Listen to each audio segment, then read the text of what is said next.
Hey everybody, this is a video for the 2.5 Math Excel, and the first one says what is the graph of the absolute value inequality.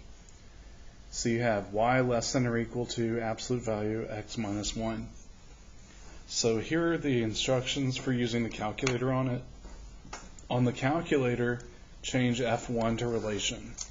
So let's do that now. So I'm turning this on and I'm pressing File, New Document, Add Graph. Now we want to change F1 to relation. So to do that, we press Menu, Graph Entry Edit, Relation. So that's Menu, Graph Entry Edit, and then Relation. So now you press enter, and this is where you type it. So you have your Y, so one of these buttons down here. Then you need your inequality, so you go Control equal, because there's your list of them right there, less than or equal to. Then you want to go to the button to the right of the 9, or some people say to the left of the book, and then go to your absolute value and you put your x minus 1. So there's your graph. Now if you'd rather do it this way, you can. If you want to do just F1 as absolute value, could just say F1 is the absolute value x minus 1, which looks like that. Then you got to think, okay, it's less than or equal to, so it is a solid line. And then test a point for true false. For example, should 0, 0 be shaded? And so you put 0 for y, you put 0 for x, and then see if it's true or false.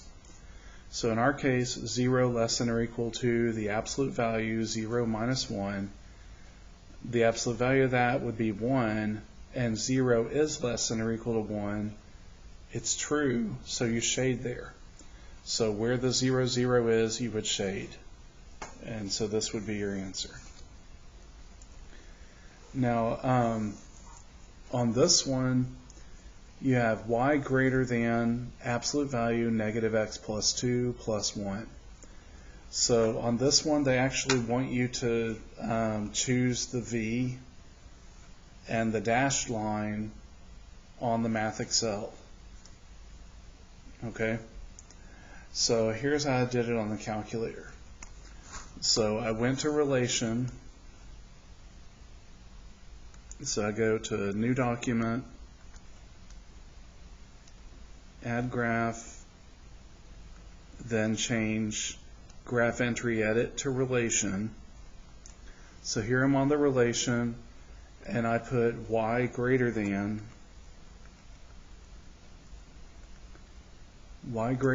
absolute value negative x plus 2, and then on the outside of that absolute value put plus 1. So that's basically it. So it looks like that. Now in your Math Excel, you have to do a couple of things. So first off, you got to recognize what your slope is.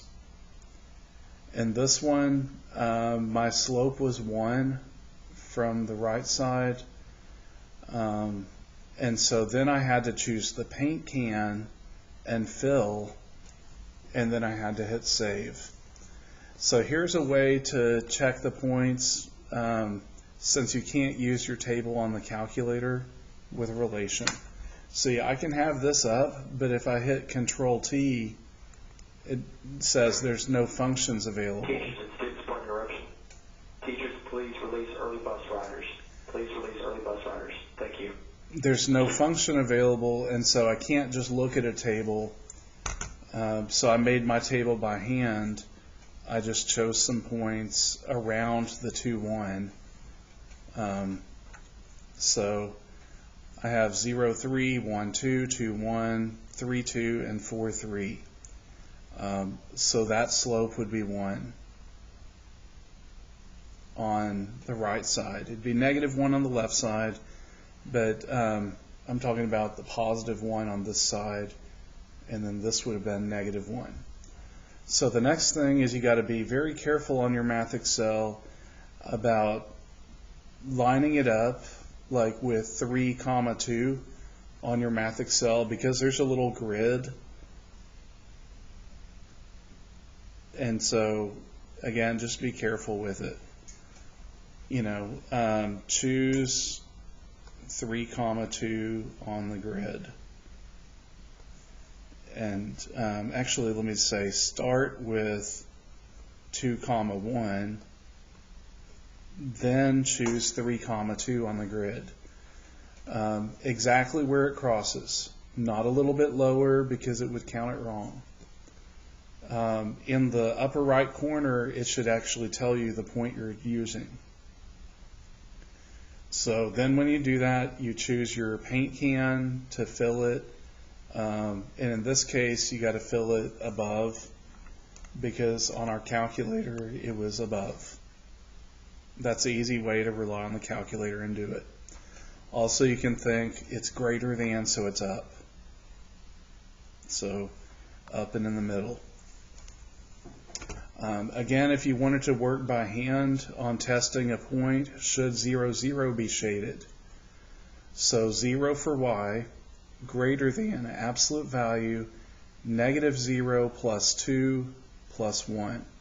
So the absolute value of 2 would be 2, 2 plus 1 is 3. Is 0 greater than 3? No. So don't shade where 0, 0 is, shade the other part. So that's why you can do these in a number of ways.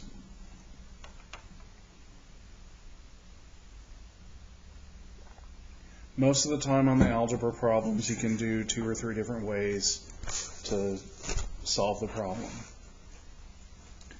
The next one shows y plus 3 less than or equal to the absolute value of 1/5 x. So what I personally did is I subtracted 3 from both sides to have it in the form we're used to, and then say there's not a horizontal movement like shifting left or right, so that's going to be 0, and then this is a shift down, -3. So for my conjecture or guess, I'm saying my vertex is 0, -3. Shade below because it's less than or equal to, and have a solid line because it has the bar. And when I did this, it was actually correct. So I graphed it, and then the other thing I did was I noticed 1/5, and so I chose 5 and -5 for x values. And so when I did that, I got -2 for both of these. So again, I chose plus and minus 5 for x because it was 1/5, and so then it shaded it for me. So again, that was go to here, and I need less than or equal to, so control equal less than or equal to 1/5 x. I need absolute value bars around that.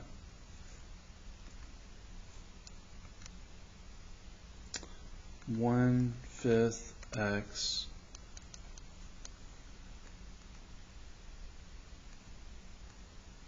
minus 3. So there it's shaded below. I knew the 0, -3 was right by doing the analyze graph and then going to minimum between here and here.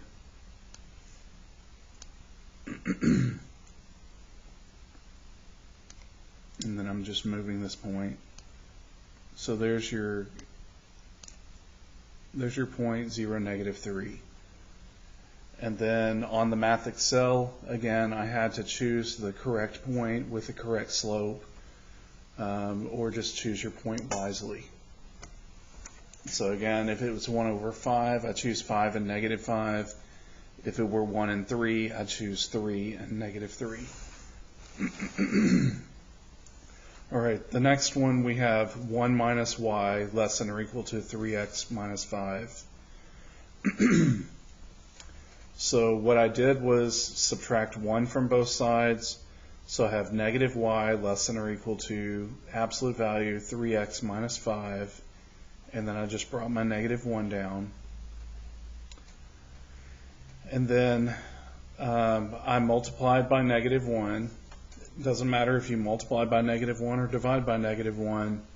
In either case, you change from less than or equal to greater than or equal to, and put a negative sign in front of this, and then I just automatically distributed my negative. So minus a negative 1 is plus 1. So that's how you work it this way. So that was with moving the minus 1 first. Some of y'all may prefer adding y to both sides and then saying minus my absolute value, which is fine. You can say 1 minus your absolute value, which is less than or equal to y. So then just turn it around, y, and then it's opening to the y. So here it's still opening to the y. And I put my negative sign in front, then my absolute value, and then the plus 1. So these two are equivalent. So then when I graphed this on the calculator, I got 1.6 repeat, comma 1. So then you can either say 1.6 repeat to a fraction is 5/3, or you could say 5/3 control enter and get 1.6 repeat. So basically I type in 1 point and then make it go to at least halfway, where it's about halfway through, and then go menu, number, approximate to fraction, and that's where you can do your 5/3. Or again, you could say 5/3 control enter, that's the same thing. So I knew to use 5 and 3 because of the numbers there.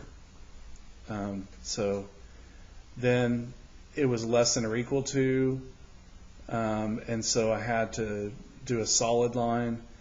Now this is one where I really would rely on the calculator or test a point, because you'd think less than or equal to would be below, but it's not in the middle in this case. So let's graph it.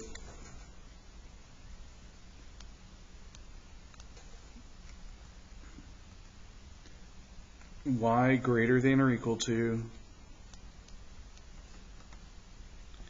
negative absolute value 3x minus 5 plus 1. And so it's basically shading everywhere except this little part that looks like a triangle. Remember, if you need to, go to your window, so menu, window, settings, and you can change your y minimum if you want, or y maximum. Just by changing it to -30, I have a bigger triangle. So that's how that one works.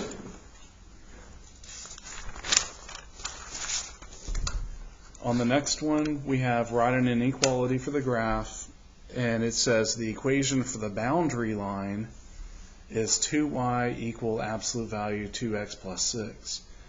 So that means this part and this part. And in the graph for Math Excel, this is a dashed line. You can either think dashed or dotted, but it's usually dashed.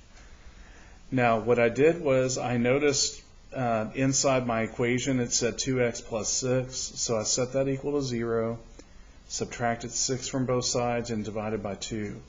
So I got -3. That's why the point for the vertex was -3, 0. And then you can think, well, my slope is going to have an effect on this. So what I did was I took my 2x plus 6, divide by 2. You could just simply divide 2 to both and jump to x plus 3, or you could do it a little slower where you factor out a 2, so it's 2 times x plus 3, and then cancel your 2's. So you have x plus 3 here. So on this one, it's y greater than because it's shaded up, and then x plus 3 because after dividing it, that's what we got. So that's how you do that one. On the next one, I did this one a lot quicker after doing that first one. If we have 2y equal absolute value 2x plus 10, and it looks like this, so that negative 5 is over here. I know it's below. The graph has a solid line and it's shaded below. Because of the solid line, I know I need less than or equal to, and then I just know to divide by 2 to both, so I get x plus 5. So once you do a couple of these, you get the hang of it. Just divide it out. On the next one, we have y greater than absolute value x minus 6 plus 7. So I just followed the view and example on this one, and I subtracted 7 to both sides. And so I say y minus 7 greater than absolute value x minus 6. So what that means is when x minus 6 is greater than or equal to 0, you have y minus 7 is greater than x minus 6. Then you add 7 to both sides and get 1. So y greater than x plus 1. And when x plus 6 is smaller than 0, then you put y minus 7 greater than negative parentheses x minus 6, or you could jump directly to negative x plus 6. Then you add 7 to both sides. 6 plus 7 is 13. So these would be your two inequalities. Now this one is multiple choice, but it wants you to fill in some numbers also. So then I thought to myself, now focus on the x minus 6 greater than or equal to 0. Because of that, you just add 6 to both sides and get x greater than or equal to 6. So that means it's this equation when x is smaller than 6, and it's, I said equation, I meant inequality, and then it's this one when it's greater than or equal to 6.